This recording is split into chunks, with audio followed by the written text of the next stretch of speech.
Today, President Nixon faces a major political crisis on race. A memorandum sent by presidential advisor Daniel Moynihan has angered civil rights leaders. Moynihan's confidential memo has just leaked out.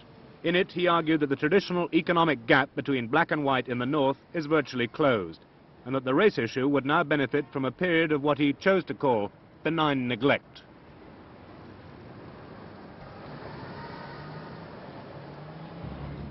The West Side Ghetto is Chicago, a city with more than 1 million blacks. Civil rights leaders say Nixon is under pressure to slow down their advance. They see Moynihan's memo talking of a great breakthrough in the past decade simply as an invitation to complacency. The reality, they claim, is far less optimistic. Tonight, World in Action in Chicago makes its own assessment of the predicament of the ghetto poor. We picked out one house, 912 Independence Boulevard. It's typical of everything we saw on the West Side. The house is in North Lawndale, an area once comfortable white middle class, now almost entirely black. Like nearly all the apartment houses the blacks live in, it's owned by absentee whites. Rents are high, repairs never done. It's gradually falling apart.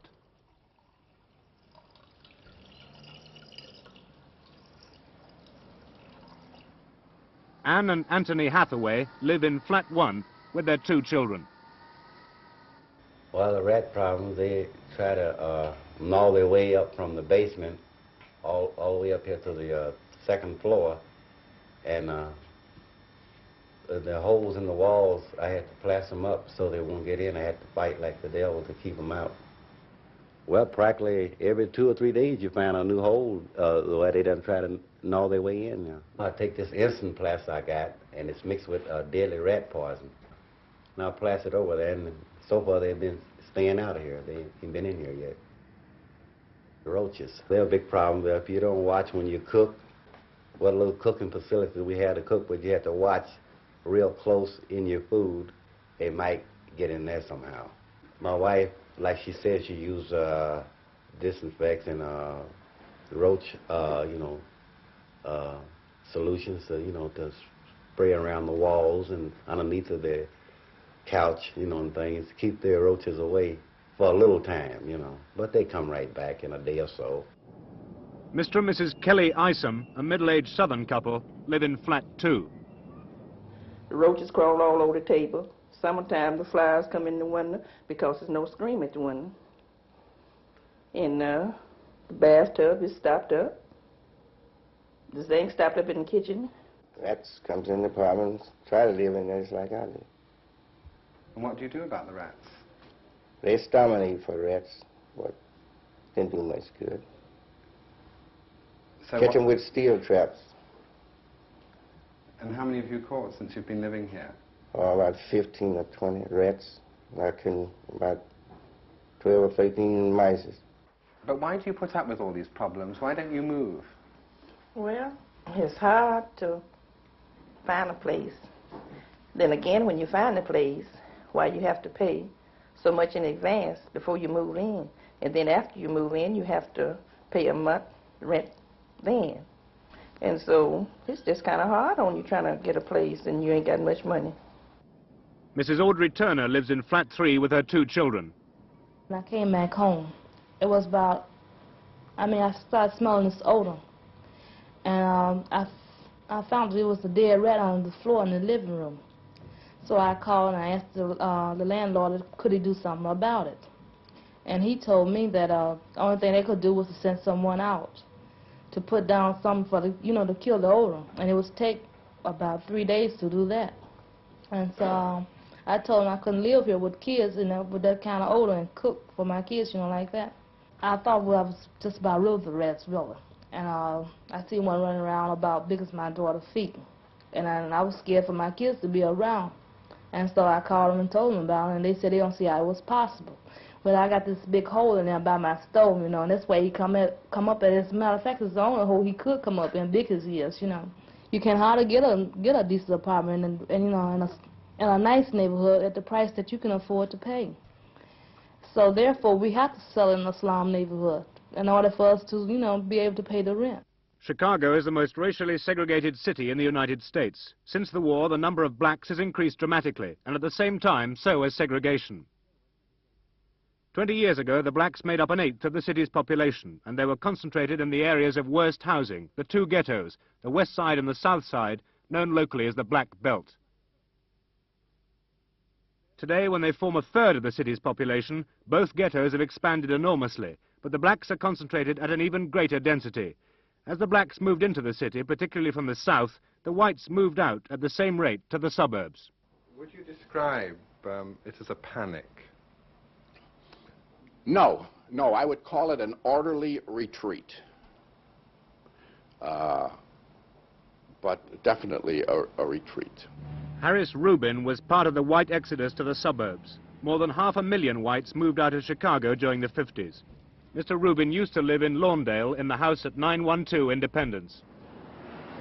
It was the classiest area in Chicago so far as the Jewish race was concerned.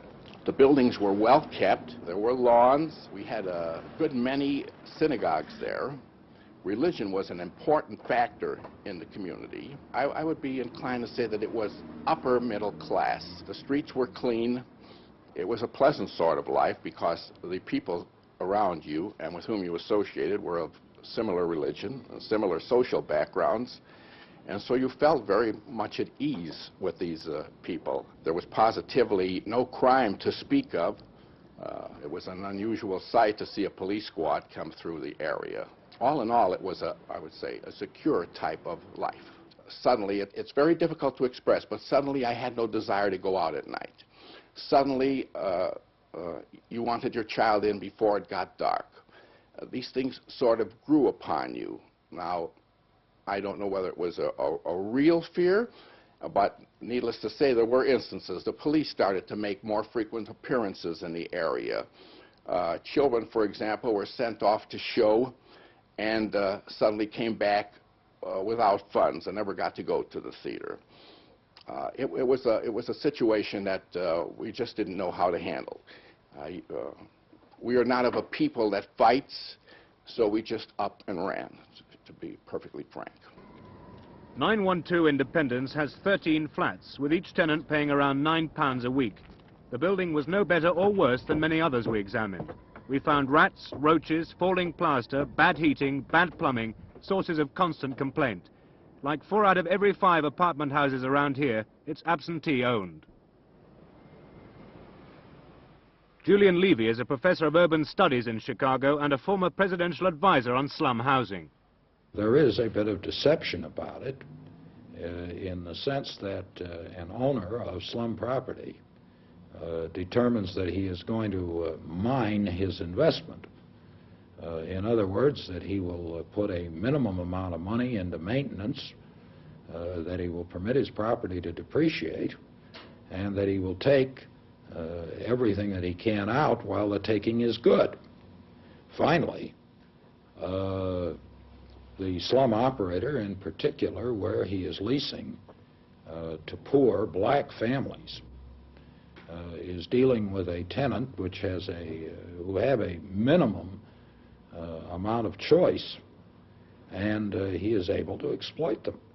If we can really get to where, you know, the person that owns the place, if we could really, you know, get to these people and, you know, put pressure on them to have them to change these things, I think we could do something about it. Why don't you then?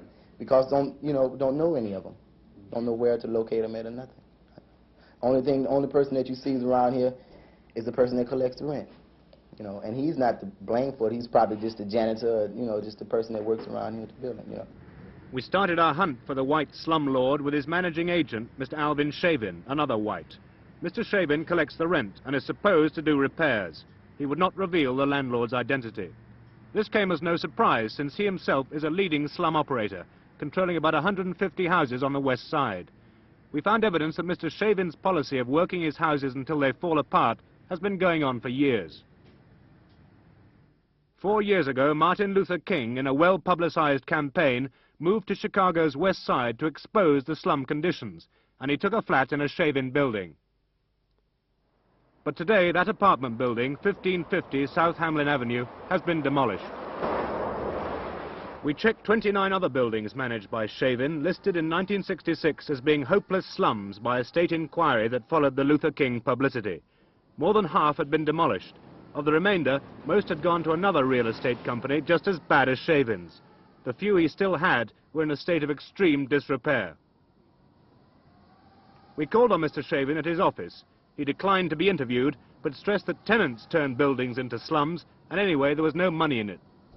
We estimated the net profit per year on this one house, allowing for taxes and basic running costs, as £4,300. A figure which represents a more than substantial return on capital invested. The trail of the mysterious owners led us to downtown Chicago to the commercial section. At the Exchange National Bank, the secret of the ownership of the house was firmly locked away in a property trust.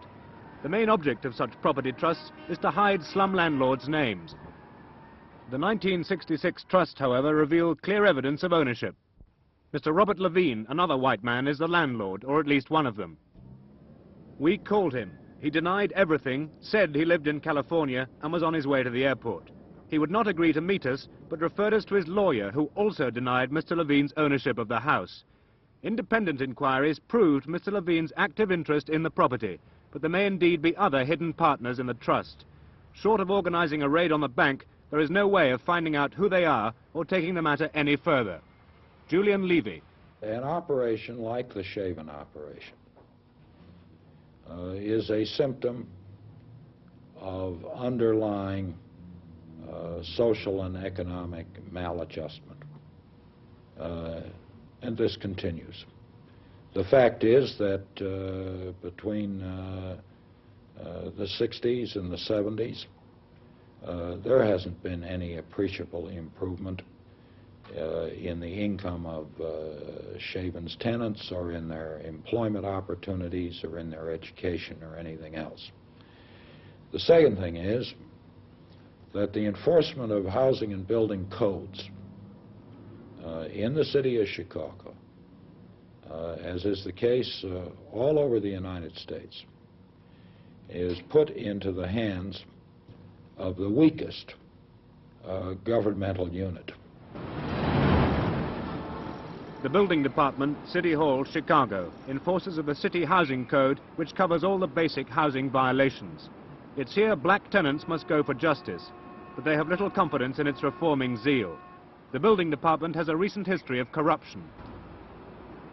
The last building commissioner was forced to resign after a major scandal. Some of his white building inspectors were actually slum landlords themselves, and often returned no violations reports on their own buildings.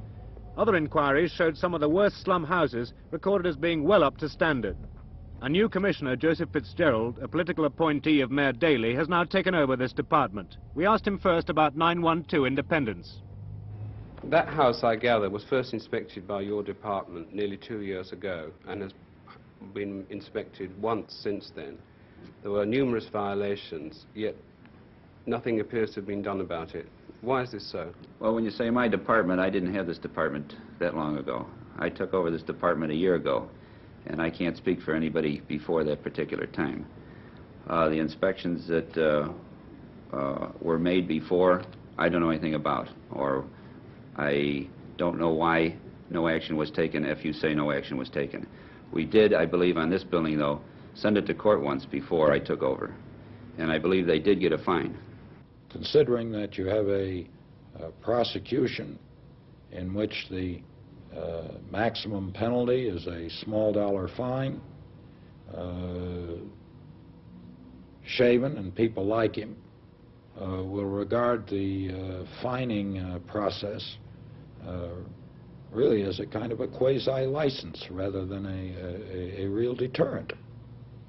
And code enforcement in the average American city is much more of a ceremony than an actuality. We are changing our operation drastically so that we can go into areas like Lawndale, for example, and note all the violations and determine some course of action for those violations. For Lawndale, a lot of them are going to go to court. They're going to end up before the judge. Now, this is our area of responsibility, to enforce the building and housing codes. If they don't correct the violations, they're in conflict with the law, they go to court. Then they have their day in court. The plain fact of the matter is that a very substantial percentage of the families in Lawndale simply do not have enough income. And that means that they do not have the employment opportunity which would permit them to buy decent housing. Along with that, the fact that they are black leads them particularly susceptible to exploitation. For the 4 million black urban poor, the housing situation has got worse. We set out to measure the difference between black and white in Chicago, not only in housing, but in employment, health, welfare and education. The tenants at 912 Independence illustrate the range of these problems. First, employment. Mr. Hathaway. Yeah, I get disgusted, you know, because once you get started on the job, you get to going real good, and you know, start out nice, helping your family, and then all at once they cut you off. Then you don't, you can't do the things you want to, you would like to for your family, or give them a decent living. Ghetto residents are traditionally the last hired and the first fired. The black unemployment rate in Chicago is consistently 3 times as high as white. Even for those who manage to get work, the gap between black and white income remains substantial. The average black worker earns half as much as the average white.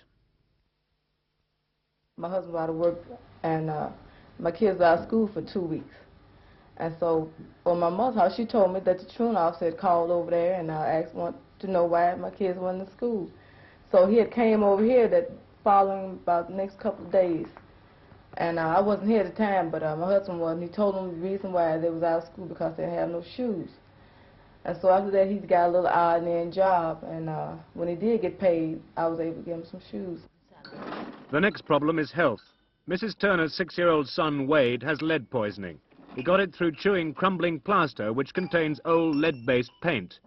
Lead poisoning causes brain damage and, in extreme cases, death.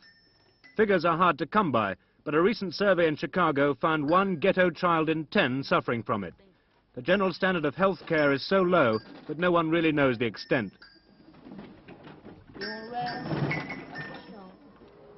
The best proof of the low standard of health care in the black ghetto is the infant mortality rate.